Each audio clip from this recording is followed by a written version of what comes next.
We could be in the savannas of Africa. But we're in Germany, a natural paradise that's virtually unknown, and with good reason.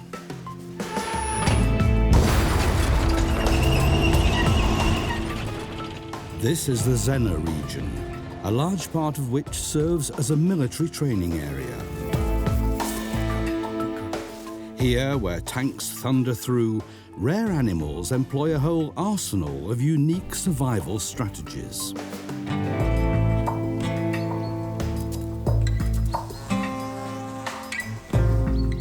They're the specialists in a landscape created by man.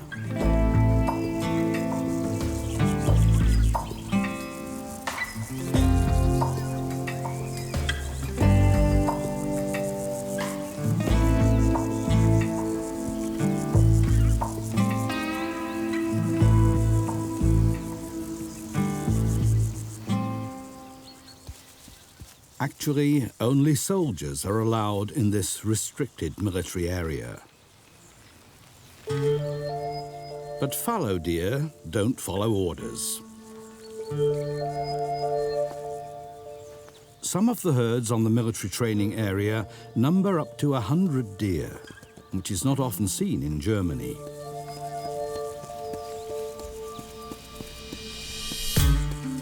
Because of all the unexploded ordnance, it's strictly keep out for human beings, which suits the fallow deer just fine.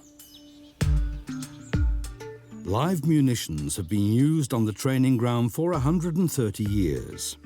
Civilians are seldom allowed to drive through the area. Getting out of vehicles is strictly forbidden. Behind the gates and fences, a natural paradise has developed, the size of 40,000 football pitches. The military training ground that's been under British military command for over 70 years is part of a widespread network of nature conservation areas.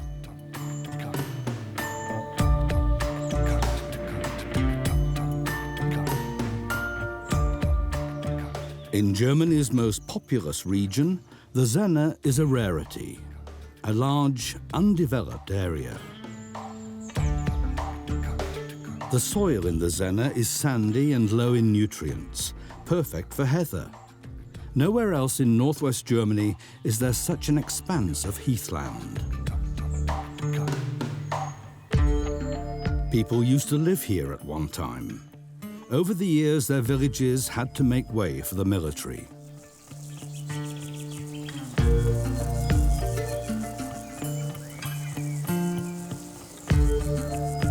All that's left of them are a few ruins. But the old walls are now providing a home for different creatures. A sand lizard is hunting for prey.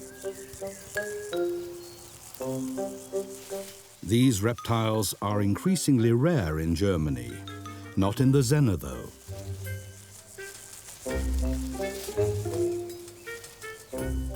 A green lacewing larva uses tiny stones as camouflage.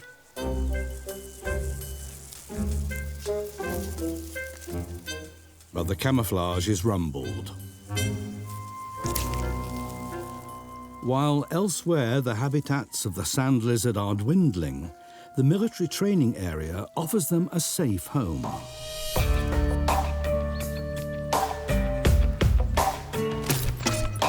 The military built this as an observation tower.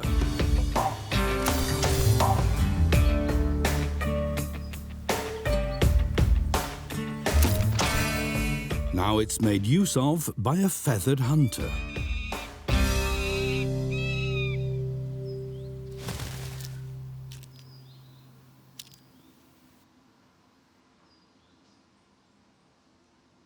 A pair of peregrine falcons are breeding in the roof. These birds of prey make things easy for themselves. Instead of building their own nests, they take over those of kites, buzzards, and other birds. They also avail themselves of the advantages of towers. somewhere secluded to live with sensational views. Not that the parents have time to enjoy the panorama. Only one of their chicks has survived this year. But even just one hungry beak is enough to keep them on the go.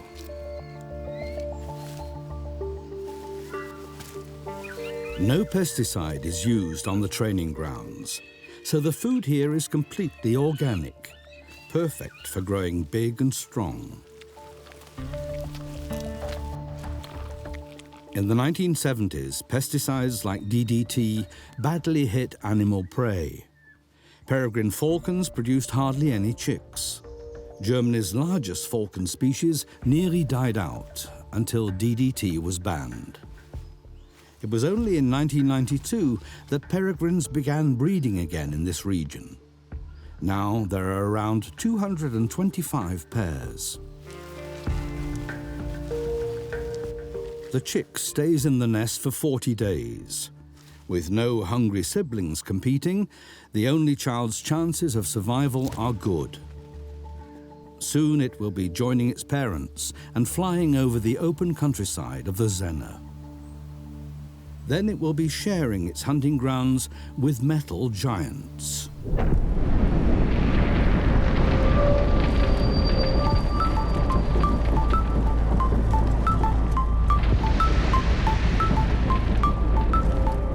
Predators made of steel.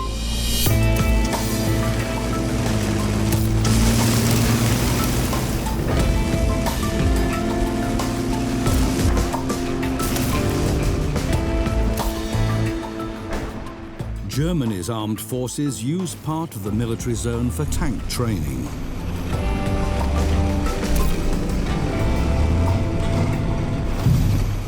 The tracks of the assault tanks gouge deep wounds into the earth.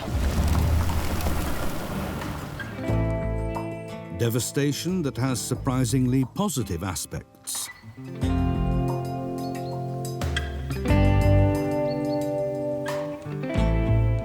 The open sandy areas attract other armored-plated predators, though somewhat smaller in size.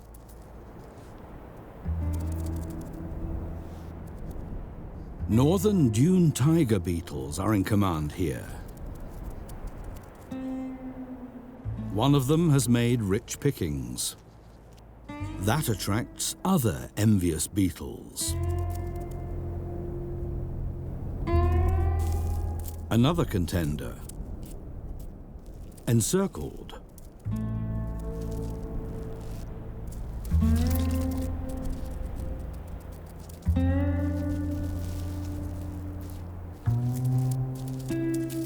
The attacked beetle has to abandon its prey and beat a hasty retreat.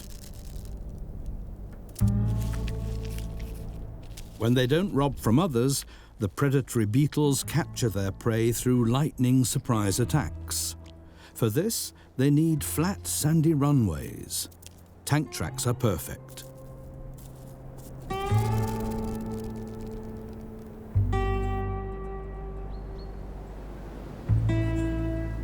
But on hot days, the hunt can be a washout. Heralded by thunder, the storm discharges itself over the Zenne.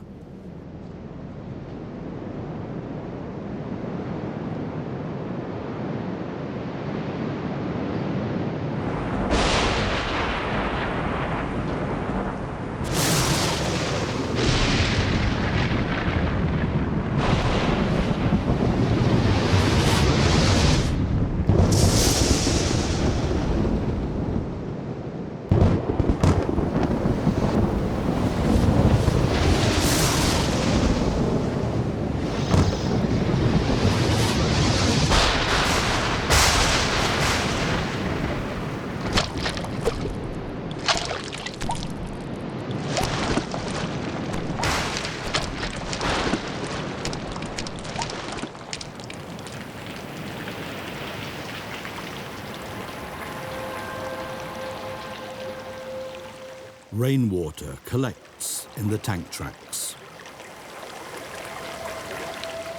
The heavy tanks have compressed the soil, so the water can't seep away.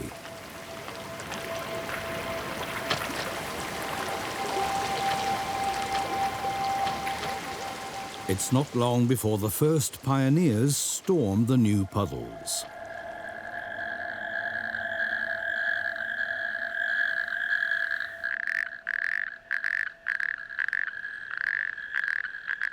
Male natterjack toads vociferously court the females.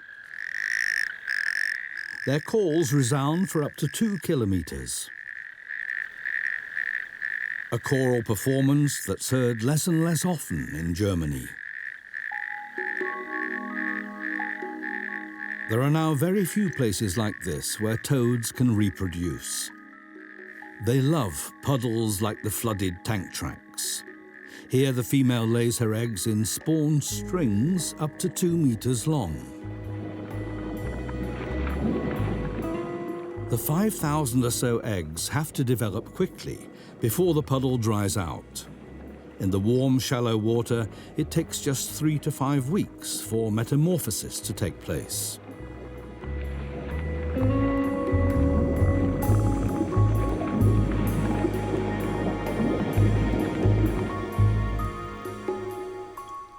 The tadpoles turn into toads the size of a thumbnail.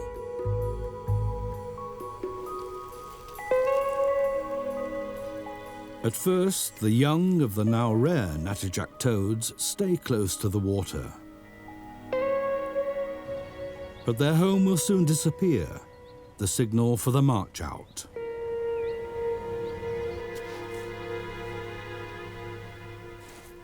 They have to get a move on. The soil will soon be scorching hot.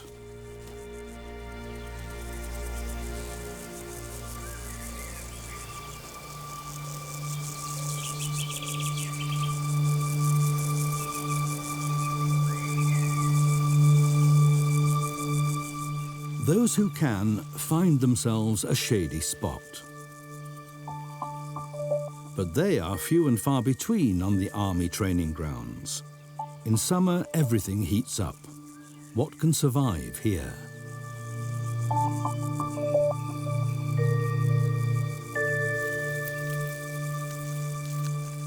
The mouse-ear hawkweed has developed a neat trick. It turns the hairy underside of its leaves upwards. That reflects the sunlight, and the plants don't dry out.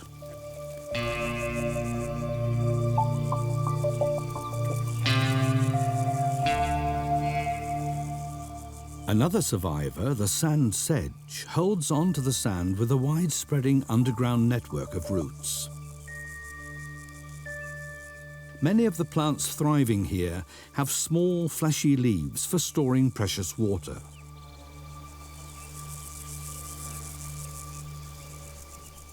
A habitat for survival artists.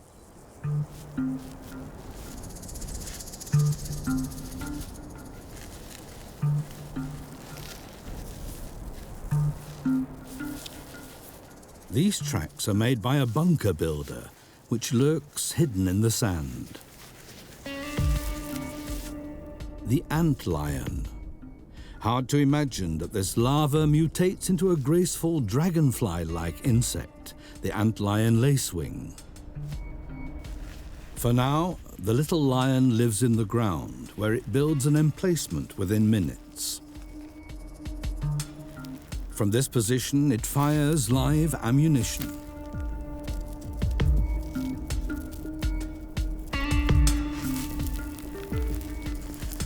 Hit by this sustained fire, the victims drop into the dugout. Very few escape.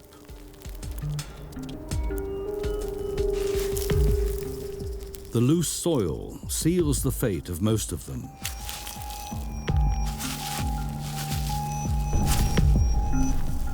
The sand is the perfect hunting ground for the little lions. A whole army is stationed here.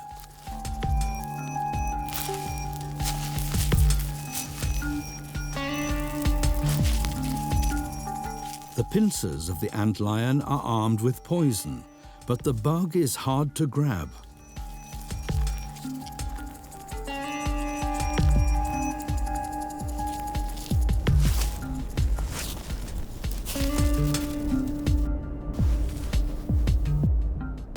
Despite fire from all sides, airborne tactics are a help for escaping the enemy emplacement.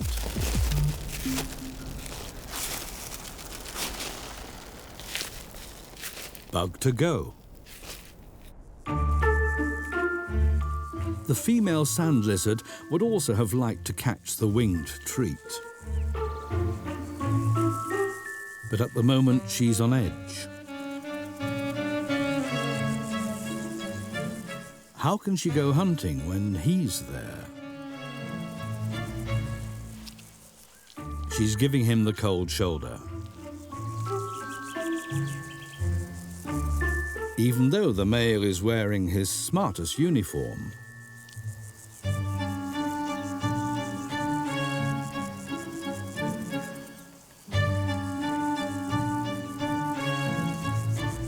Brilliant green, especially for the love interest. But she's still underwhelmed by his natty look. The male will persist with his dress parade for hours.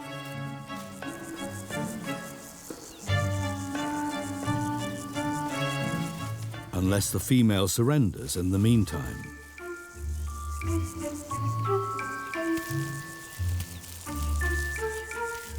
A spirited flank attack lets him maneuver his abdomen underneath hers. And that's all it takes.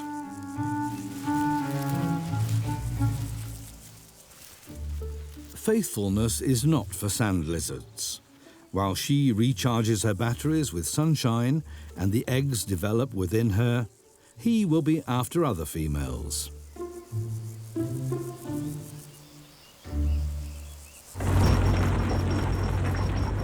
The sand was deposited here in the last ice age by melting glaciers. It's a thick layer up to 60 meters deep. Outside the military area, it's still excavated commercially. Old gravel pits and transport routes are taken over by amphibians and insects. And by an especially fearsome predator, the larva of the dragonfly.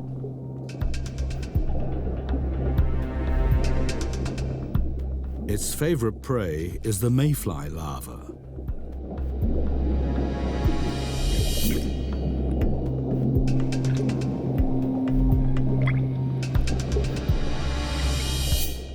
On its head, it bears a lethal weapon.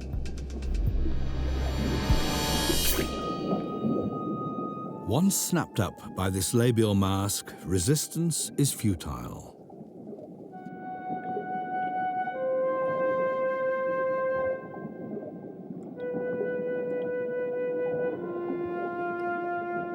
The mayfly larva will be its last meal underwater.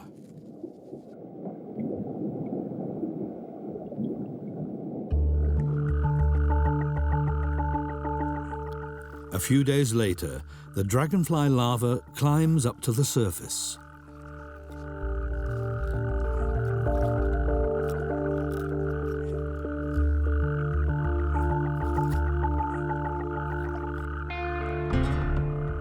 The larva breathes in to inflate itself until its armor bursts. Metamorphosis has begun.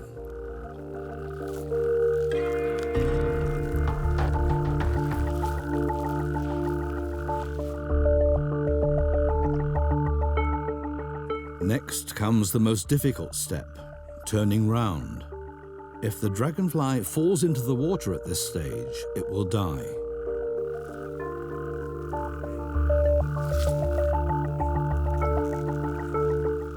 It carries on inflating itself until the wings can also unfold. After 5 hours, the metamorphosis is complete, from underwater creature to winged hunter.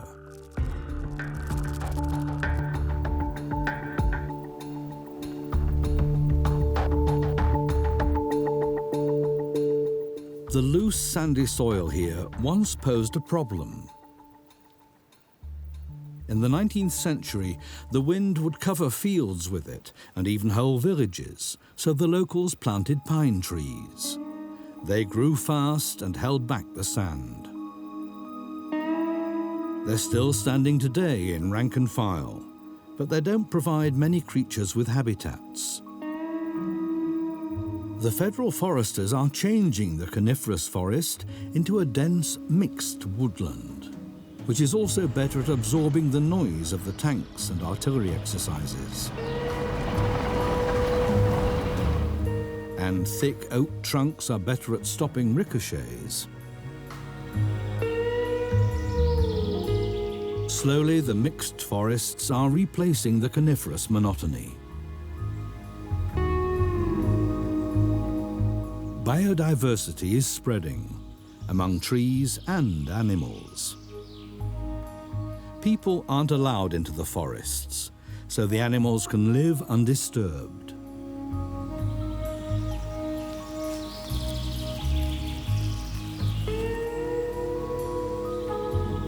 It's here that the fallow deer can withdraw when the soldiers are using the shooting range. Where dogs are not allowed, the European rabbit also proliferates.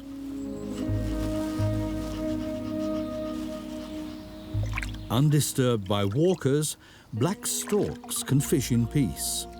In the midst of the military exercise areas, this is a neutral zone in which even a timid badger can search for food in broad daylight.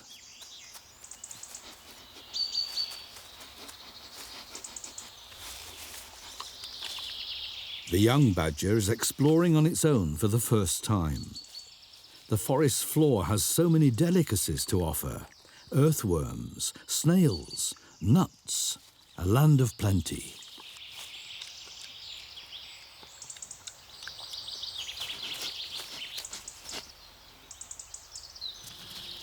Back home, the runaway has already been missed. On the double.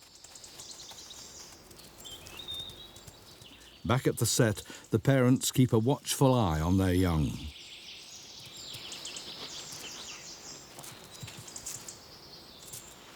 At the slightest disturbance, the youngsters disappear underground. No wonder that elsewhere badgers are seldom spotted. The military training grounds offer them a secure nursery.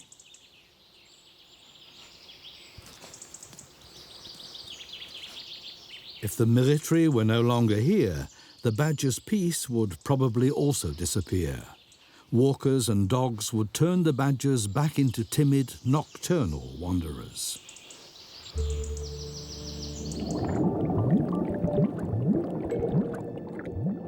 Just a few kilometers to the east, the Zena offers a completely different face. Springs here enable very special habitats to flourish.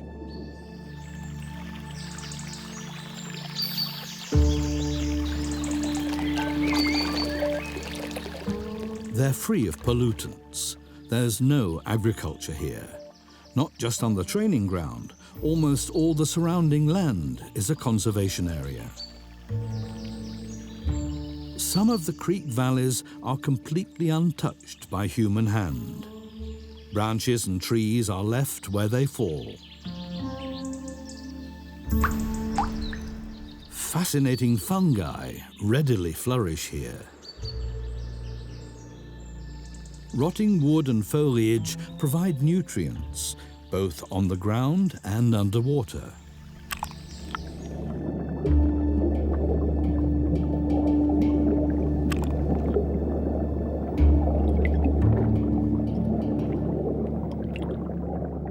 Tiny floating particles feed caddisflies and freshwater shrimps. They provide a good meal for the larvae of the rare fire salamander. European bullheads and river trout, extinct in many areas, enjoy the clear waters here.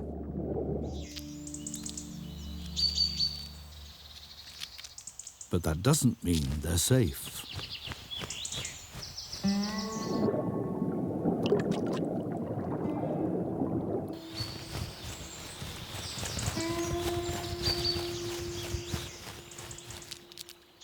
common kingfisher is kept busy.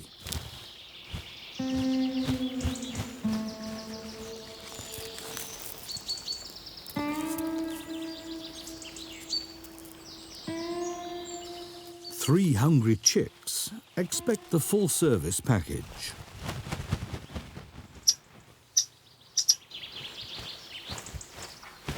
So both parents are constantly fishing.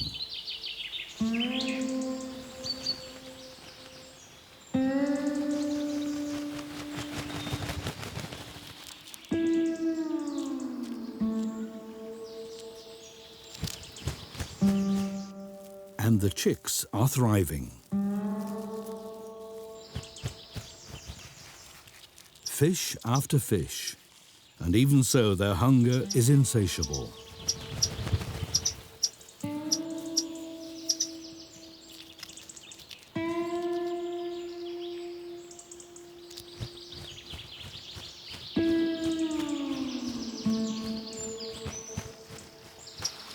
The streams and creeks in the Senna are officially protected, so the chicks have excellent chances of survival.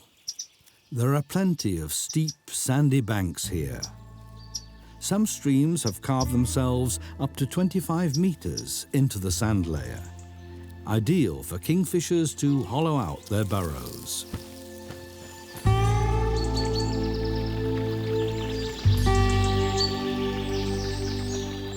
Only a few stretches of water in northwest Germany remain virtually unchanged by human beings. These include one of the most important natural reservoirs in Germany. The streams are surrounded by century-old beech trees. Even dead trees are left standing. This one is the domain of tiny creatures. This feathered miniature is a Eurasian tree creeper. It's awaited back home. The changing of the guard.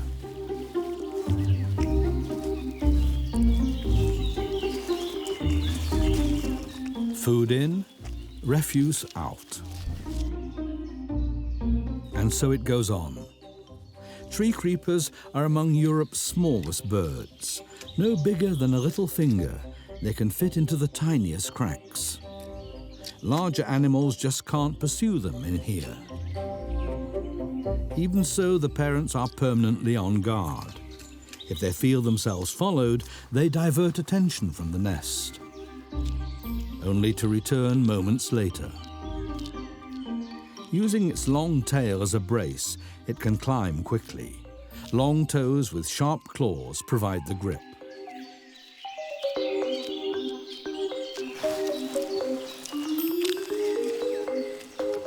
It's only in dead, cracked trunks that the tree creeper finds a nesting site that predators can't reach.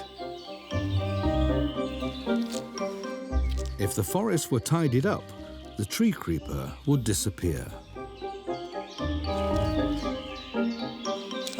Small is a real advantage here.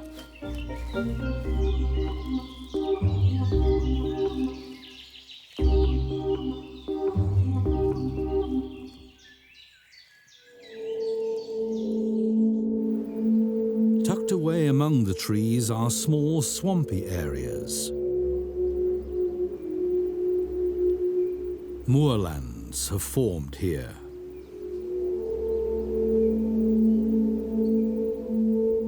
In these soggy surroundings, a dangerous predator is lying in wait.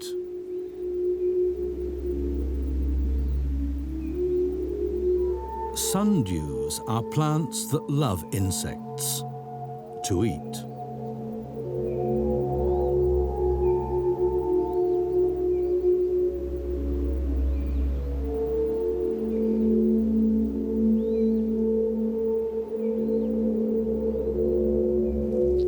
The plant raises specialized tentacles on its leaves. Drops of a sticky secretion give the sundew its name. Then it's a matter of waiting. Not every beetle succumbs to the trap. But smaller victims satisfy the plant's hunger for nitrogen. That's how it can survive on soils very poor in nutrients.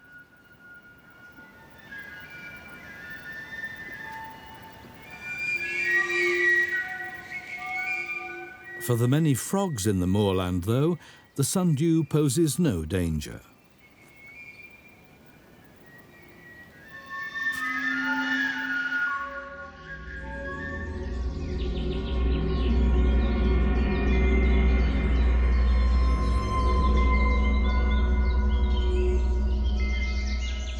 In August, the training grounds put on a very special show.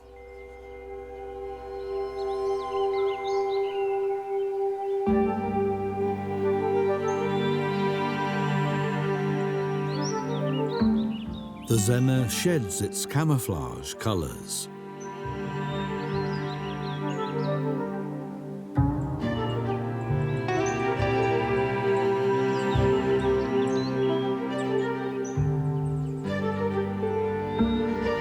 When the sun rises, the splendour emerges.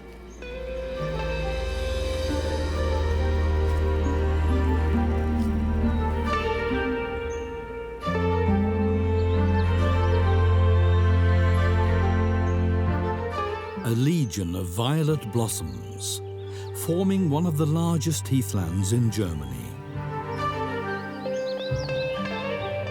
In the 17th century, local farmers felled the forests, resulting in the open country we now see. Elsewhere in Germany, heaths are gradually disappearing. Here, though, the military utilization has kept the Zena open.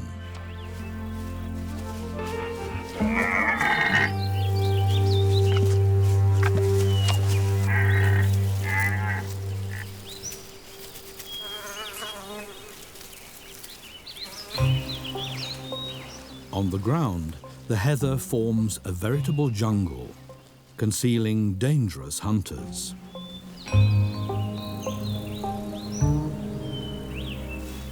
The smooth snake is quite rare in Germany. But here its favorite food is in plentiful supply.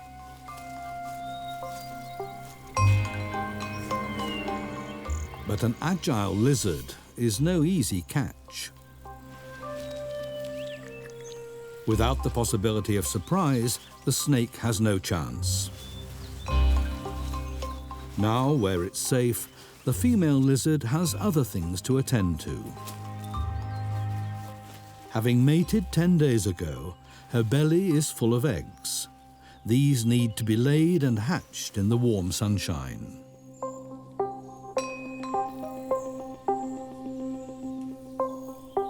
Sand lizards often have to cover long stretches to find a suitable place to lay their eggs. Open sandy areas, as in the Zena, have become rare.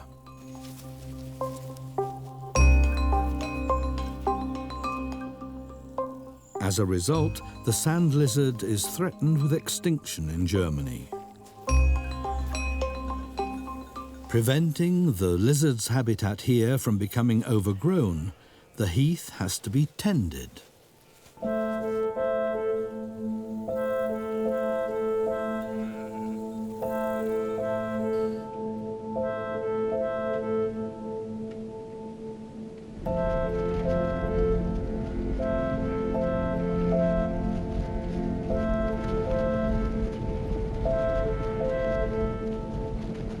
It's a job for a very special task force.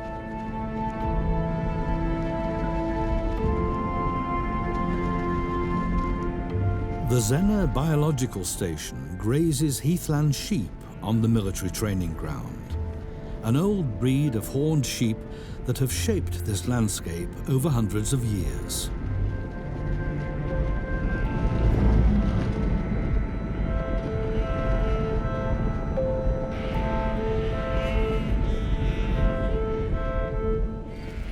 Heath conservators on hooves.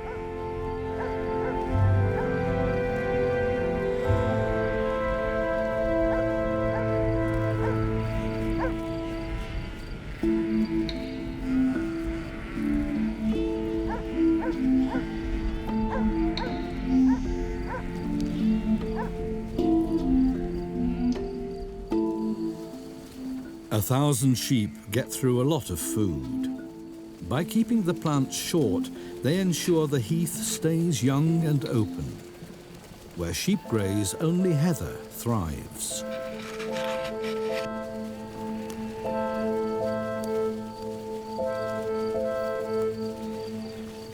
Without their deployment, there'd soon be trees growing here again, as happened in the 19th century in other regions, once heathlands stopped being farmed.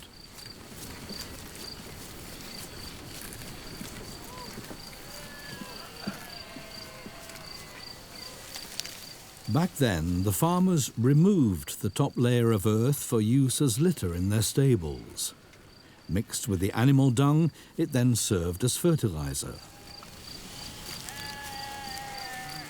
For years, only heather managed to recolonize the bare earth. Then artificial fertilizers came along, and there was no longer any use for the heath soil. Bushes and trees reclaimed their realm, and they had very nearly overrun the military training grounds as well, until the British Army took over in 1945. The British brought in the heathland sheep, but they'd need at least 20,000 of them to preserve the whole heath. So another answer had to be found.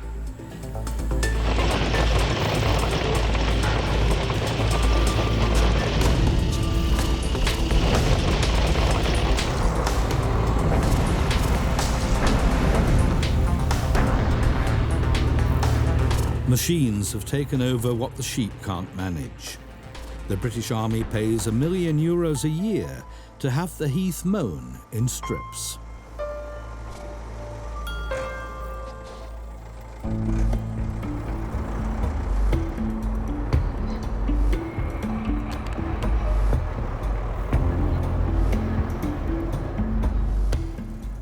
Heather seeds are spread onto the newly mown areas from the neighbouring strips, and the young heather launches its advance. In the nature conservation areas next to the Army training grounds, other landscape gardeners are sent into action.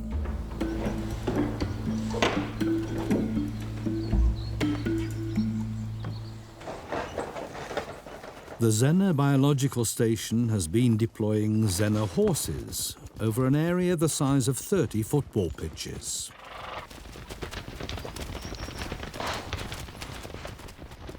Like the tracks of the tanks, the galloping horses' hooves tear deep scars into the earth, which is how the horses too prevent the bushes and trees from taking over.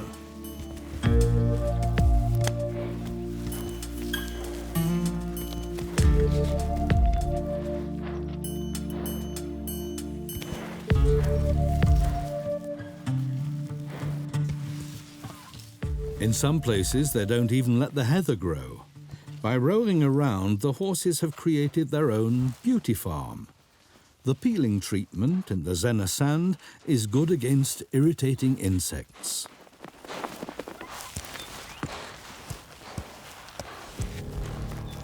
And it's not only the horses that enjoy the warm sand.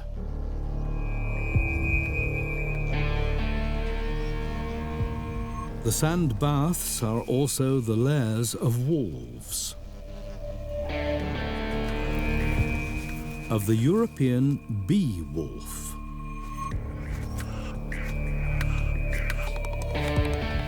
This rare digger wasp loves warmth and sandy soils. The tireless female digs several burrows, up to 1.5 meters deep. The nests are ready for the offspring. Just one thing is missing.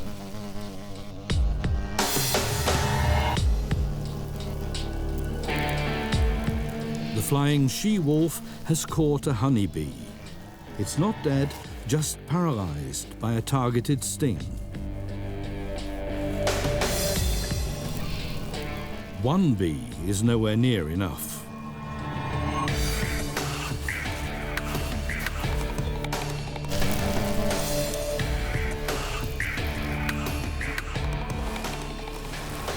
The wasp stores up to 7 helpless bees in each nesting hole, then lays a single wasp egg in each case. A perfidious but very clever plan. The bees remain alive, even underground. Newly hatched, the larva of the bee wolf can immediately tuck into the waiting feast. Honeybees, as fresh as the day they were caught. What dramas are being acted out just below their hooves? The Zena horses themselves only narrowly escaped a tragedy. They nearly died out. For centuries, they ranged through the region like wild horses. The Second World War put a stop to their breeding. But now they're back and feed on the nutrient-poor plants, producing organic food. To humans, it's just horse droppings. To the hornet robberfly, it's the perfect place for a lover's tryst. These large insects are extremely rare in Germany because something crucial is usually missing. The female lays her eggs in horse dung, but it has to be of a special kind. When the tiny larvae hatch out, they feed on the larvae of dung beetles. But these thrive only in organic droppings, like those of the wild horses. Since the horses don't receive any fodder supplements, their dung is purely organic.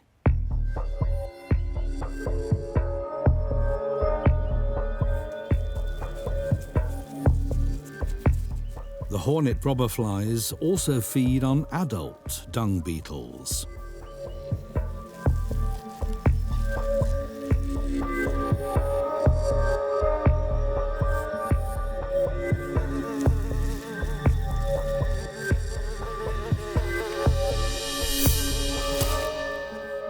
The beetle's armor plating is no protection against the sharp proboscis of the aggressor. All that's left at the end is an empty shell.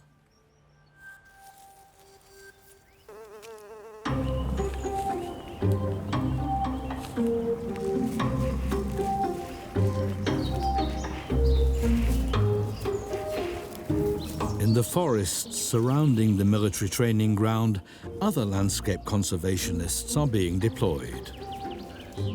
Scottish Highland cattle are here to keep the forests sparse and open.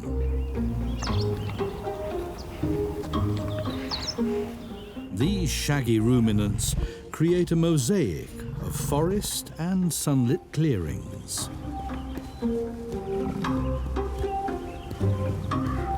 Grazing forests like these are among the most species-rich habitats in Central Europe.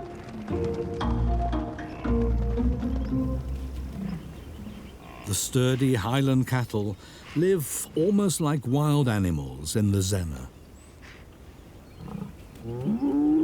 Their calves are born in the forest. The young one immediately sets out to explore its home. And then a little refreshment from the mother.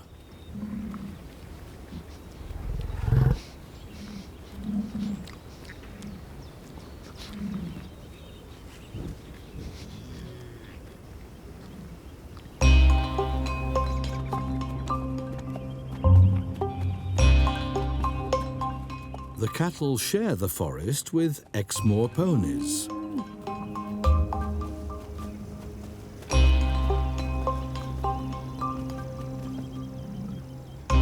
So it can happen that the calf comes dangerously close to the ponies.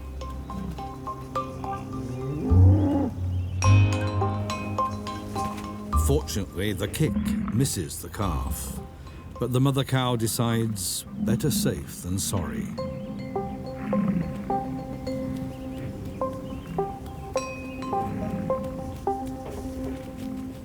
And moves the calf out of the danger zone. Otherwise, the cattle and the ponies coexist very happily. And together they ensure that the forest clearings don't get overgrown.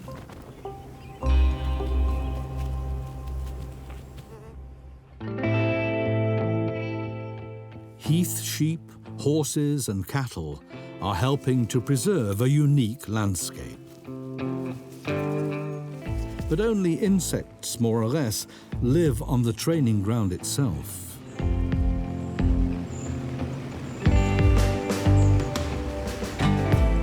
Military usage does not only give rise to new habitats.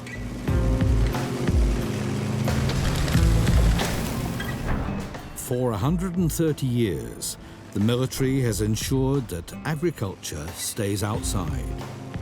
Where the tanks maneuver, there are no lethal pesticides, no fertilizers, no cultivation. Just, surprising as it may sound, peace and quiet for the natural world. Optimum conditions for life to begin.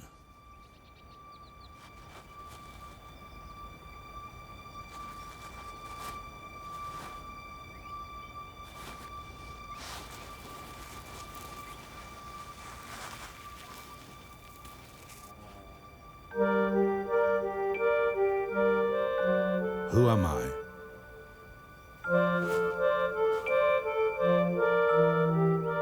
Where am I?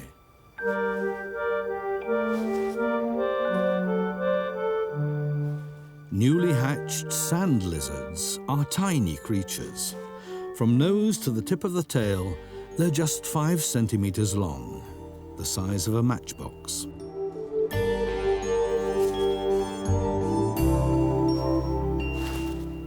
With an initial weight of half a gram, they can't go into hibernation.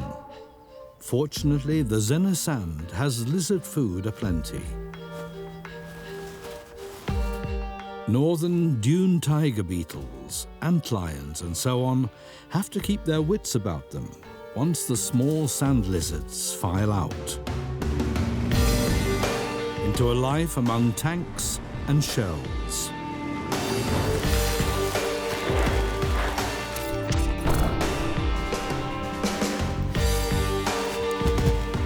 Into great expanses of heathland, which will continue to need protection and care. Then the Zena and its demanding inhabitants will also continue to have a future in a landscape which wouldn't exist without soldiers and tanks and the influence of mankind.